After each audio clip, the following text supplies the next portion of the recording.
rebelliousness began to spring up among the attitudes of these angels who were corrupted by Lucifer's lies. Rebelliousness began to show up, and this was something strange in heaven. Before all angels glorified God. The Bible tells us the angels ceaselessly worship God, saying glory, glory, glory, right? So all of a sudden we have angels demonstrating rebelliousness. And so the Bible says the servants of the householder, which means the angels who were loyal to the Son of God, came and said unto him, Sir, didst not thou sow good seed in thy field? From whence then hath it tares? It was something strange. How is it that we have these angels behaving so rebelliousness? Didn't you create all angels good and perfect? Didn't you create all angels to love you and serve you with all their heart? So how come is it we have some that are rebelling? And what did the Son of Man or the Son of God say unto his angels? He said unto them what? An enemy hath done this. Remember, God knew all along what Lucifer was planning. The angels, being created beings, they cannot see into the mind of Lucifer, but God can see. Remember, the Bible says, the Lord seeth not as man or as created beings see it. For man or the created being looks on the outward appearance, but the Lord looketh where? On the heart. And remember, the Bible revealed that Lucifer said in his heart, I will be like the Most High. So the Son of God knew who was behind the rebellion. He knew that it was Lucifer because he can see Lucifer's motives.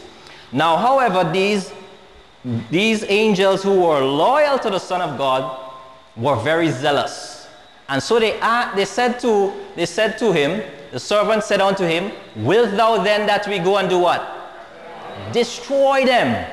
But he said, Nay, lest while you gather up the tares, you root up also the wheat with them. So the angels that were loyal to the Son of God, to Michael, wanted to destroy the evil angels right then and there. Remember, we had war where? In heaven, right? They wanted to destroy the angels right away. But God said no. You see, because God knew that if Lucifer and his angels were destroyed at that time, some of the accusations that Lucifer was making might be perceived as true. Let me explain what I'm saying. Let's say the Vice President of the United States came on television and said, I have evidence that President George Bush, now I'm just making up something here, right? Don't anybody say I'm saying this as a fact. I'm just making an illustration. So I'm saying if the Vice President of the United States said, I have evidence that the President is involved in the highest levels of corruption. He's involved in drug running. He's involved in prostitution and racketeering. And I have evidence which I will bring forth to the public. And 2 days later, the Vice President is assassinated. What would people think? That is, the President organized his assassination. So you see, if God had destroyed Lucifer, remember Lucifer was making all of these accusations against God, saying that God was guilty of evil. Right? So if he had been destroyed, it would be perceived in the minds of some of the angels. There would be some doubt. And if any doubt remained, that would be a possibility for another rebellion. Further, many of the angels loyal to God still loved Lucifer. Right? So as God says, you may disturb some of the wheat with them. So instead, we are going to send them to earth and allow them to manifest the full rebelliousness so that the whole universe will have no doubt as to what they are all about. The Bible says, let both grow together until the harvest, and in the time of the harvest I will say to the reapers, gather ye together first the tares and bind them in bundles to to burn them. The harvest is the end of the world, and the reapers are these are the good angels.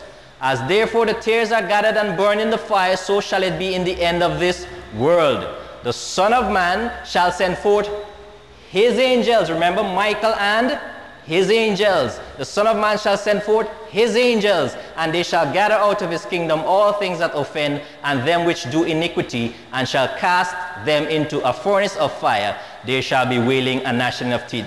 Brethren and friends, for this determination to happen, there must be a judgment.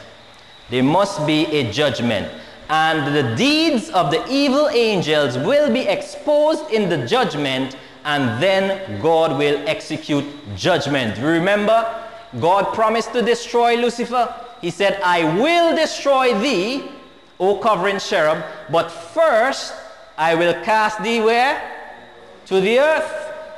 I will lay thee before kings. I will expose you before kings, that they may behold thee. In the judgment, all hidden things will be made plain. Then the Bible says, and the great dragon was cast out. He was cast out into the earth, and his angels were cast out to him. The cry went up, woe to the inhabitants of the earth and of the sea, for the devil is come down unto you, having great wrath, because he knew it that he had a short time. The Bible says, and the angels which kept not their first estate or their first home, but left their own habitation in heaven, he hath reserved in everlasting chains on the darkness unto what? The judgment of the great day. So we see the parable really speaks of the day of judgment. And notice the angels that were cast out of heaven are reserved. In legal terms, you might say they are on remand. Okay? They are in jail symbolically until the judgment comes up, in which the evidence will be reviewed and they will receive their penalty. Now, what does it mean when it says they are reserved in everlasting chains of darkness? Now remember, when sin came into this world, the Bible says it became darkened. In Isaiah 60 verse 2, the Bible says, darkness shall cover the earth, and gross darkness the people. So this earth is darkened by the presence of sin compared to the brightness of the celestial heavens. And so the angels that were cast into the earth, they are confined to this earth. They cannot leave this earth. Earlier, Lucifer was allowed to go to heaven and present himself, the Bible says, as the one who walketh up and down in the earth. That is the one who rules the earth. But after Jesus' crucifixion, his access to heaven was closed.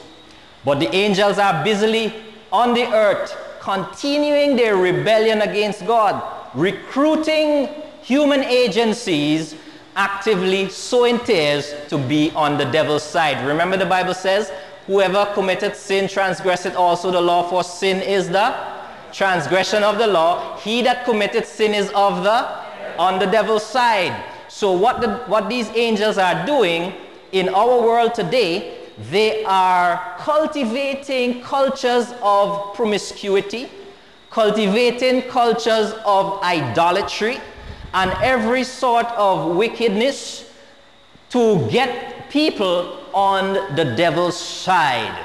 Okay? So that's what the devil is doing, creating the same division that was in heaven. Michael and his people, the dragon and his people.